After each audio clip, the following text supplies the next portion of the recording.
Coober Pedy is a town of opal miners and machines.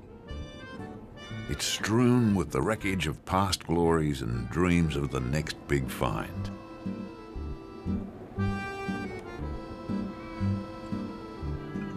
To live here means going underground, to escape the heat, the dust, and the endless wind.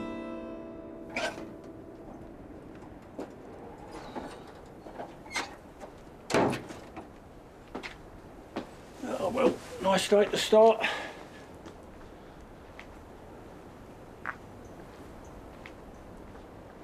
I come from England originally. My name's John Cruz, but everybody around here calls me Pommy John for obvious reasons. This dugout, the way I started it, first you get a hill, and then you shave the side of the hill off with a dozer, and then you get a tunnelling machine, and then he puts a number of drives in, which is what this is. This is basically two tunnelling of an original tunnelling machine, and then he just made two tunnels or drives and joined them together. Anyway, this is the lounge. Then you've got bedrooms there, bedrooms there, bedrooms there.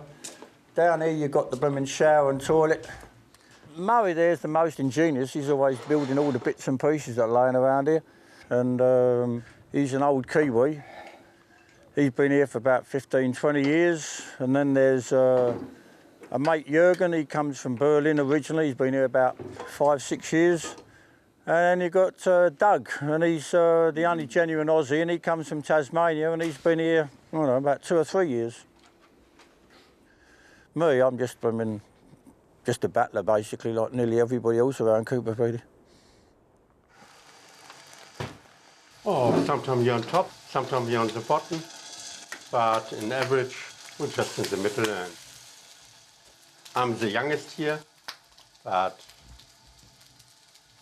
we fit all good together. Everyone got his own trade, and somehow we really managed good.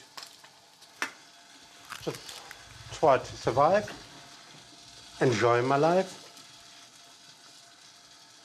Just a totally different life than before. It's virtually my second life here, and I feel one time more young and strong, and just make fun.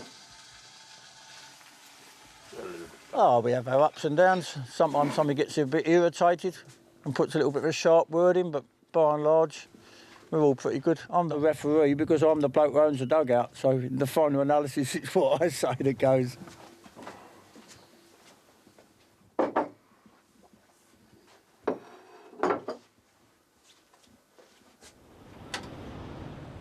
Sometimes it's handy junk. Sometimes you need something and it's there.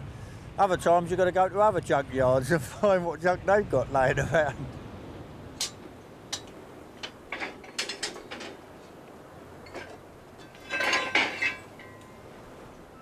I built the first blower with a hopper on it, yes. Designed and built the first blower with a hopper on it in Coober Pedy.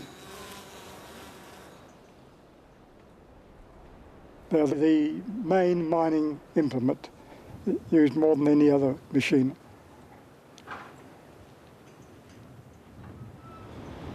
Oh yeah, it's not a small one, 240 horses, but 230 of them are dead.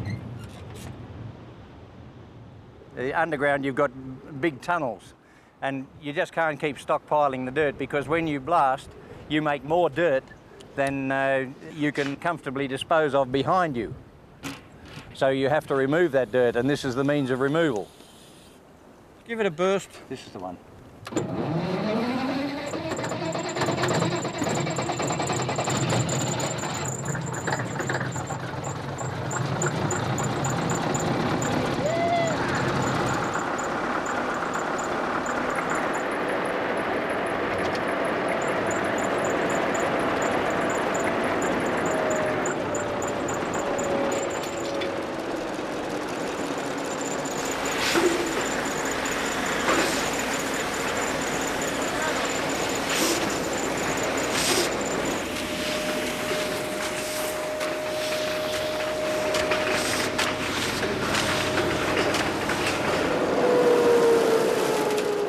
It really opened the mining up when they first introduced the blower to Coober Pedy. Tunnelling machines came later, but the blower enabled them to shift a lot more dirt and get their opal out more quickly and therefore make a living out of it.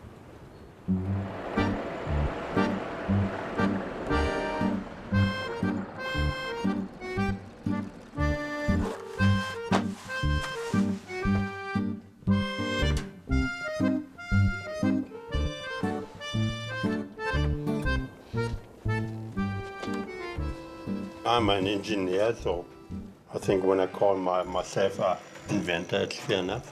Because I think I come up with some better ideas. This is just to drill holes very quickly in the ground to find the opal. When I'm starting to drill and I'm not 100% in the same direction, I can move around because these cutters, they work more look like a milling tool. This is the most important part here, to get all the dirt very quick out.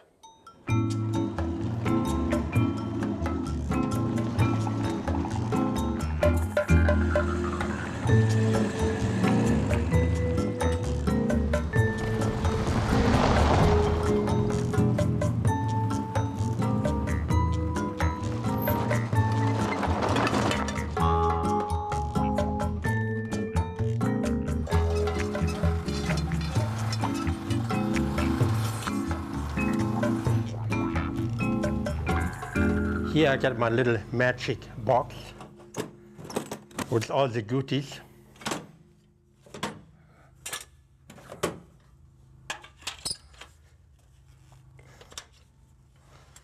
And we grab one of the drill bit. Right. The people with the tunnel machine, they have to leave some pillar. Otherwise, the chance the whole climb, the whole mine collapse.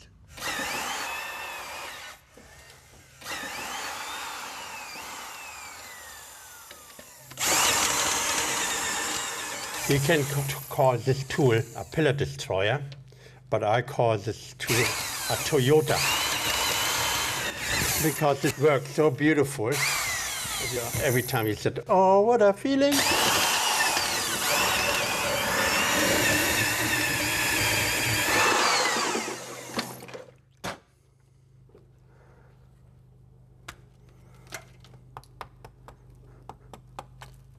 Here we are. It's a little tiny bar only, but it's a nice color. And this stuff we're already able to sell.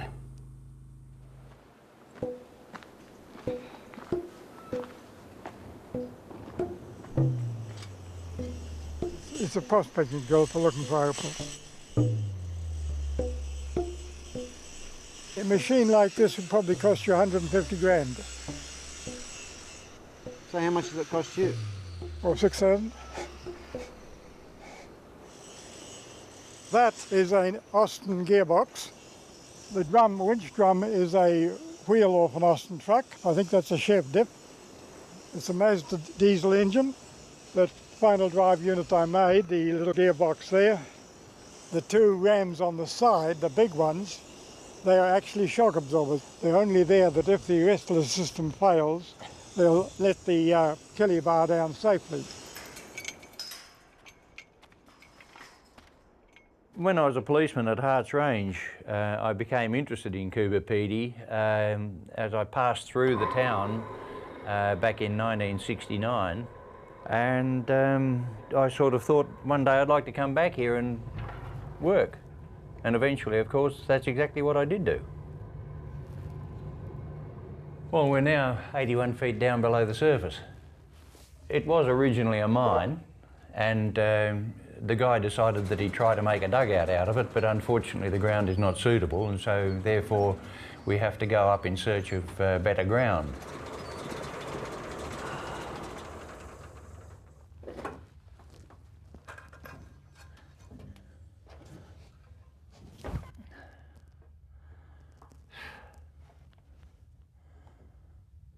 Why is the hydraulic pump not going? Maybe there's something else that I haven't turned on.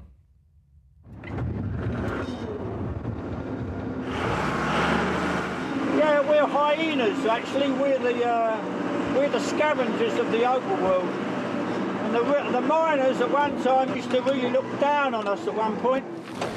But the way things are right now, there's more opal coming out with noodling machines than there are with mining. I mean, miners keep things pretty close to their chest anyway, but there's certainly a lot of big noodling machines pulling a fair amount of opal out of the ground, because a fair bit was missed. Inside that dark room, anything that fluoresces under the ultraviolet light, they pick. And if it's got colour, it's opal and it's kept. And if it hasn't got colour, it's thrown out. It's just pots, trace, we just throw it out. Now around Coober Pedy and a place in South Australia it fluoresces, but in Queensland, for example, this wouldn't work because it doesn't fluoresce. We don't know why. With a wind like we've got today, dust would be blowing everywhere. So to prevent that, this cover will go between the hopper and the truck. That's just an old blanket, and the rope's new, of course, best quality clothesline. It works fine. All it does is lift off the top of the truck so I can drive the truck out, drive the truck back in, and when I come back in I just simply lower it back down again, and there's my dust cover. Up here you get so much dust walking in when you go mining that you get a lot of bull dust, and it goes in the carpet and it's quite hard to pull out. So anyway, I bought this blooming cleaner and it didn't work very well. So Murray come up with the idea that if we could get rid of the bag, we could just have it just blowing straight through, we'd do a lot better. See, the motor's up the top and then the suction comes here.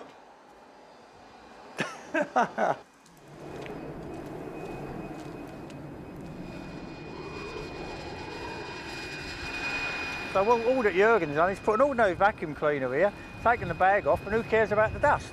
Because it's going all over the bloody landscape anyway. I'd like to be a bit richer. I don't think I've made as much money as I mean, I don't want to be rich, but it would be nice not to have to worry about money. But then I think we'd all like that, wouldn't we? If I want to go and do something, I don't really want to have to worry about money. But right now I can't do things I'd like to do because I haven't got that much. I think people who are on a guaranteed work, who say we've got guaranteed income every week, to some extent they complain, but with mining, you're never sure. One week you might be really in the money and another week you're blooming broke.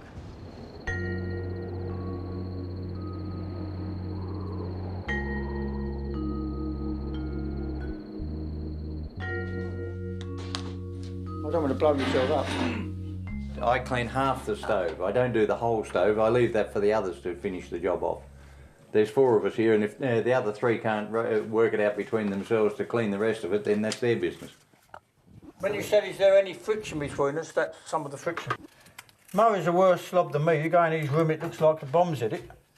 I'm sort of halfway between Doug and Jürgen and Murray, so I'm just not very disciplined. But I don't mind. I'll clean this here up and all that, but I'm not interested in anything else. See this stuff here, it's got burnt and burnt and burnt. That's the bit that Doug's cleaning, and that's the bit that I use. So I don't bother to clean that, so he leaves it. See? That's what he's basically saying. So that's nice, easy cooking. See, forget the cordon bleu stuff. This is your typical. As long as you got a tin opener and a pot, what do you need all the other stuff for? A little bit of salt in there, and it's about a dessert spoonful. Put that in there. Awesome. Oh, yeah. I'll keep it going all right. I didn't have to. They didn't supply it. Oh, okay.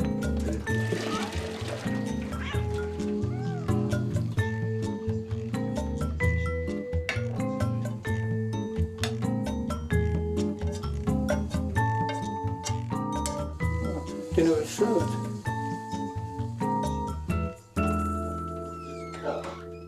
Well, basically we've got a saucepan with a lid sitting below the lip so that the boil over remains in the pot and doesn't come out of the pot, with the exception of milk and some other substances like that which you simply cannot stop overflowing. Basically it means that the food doesn't have to be removed into another container for straining. and therefore it can remain hotter longer. As you can see, the stuff is just remaining inside the pot. That's why the lid is set down low inside the pot to prevent the boil over. And to strain it, tip it up in the sink and leave it.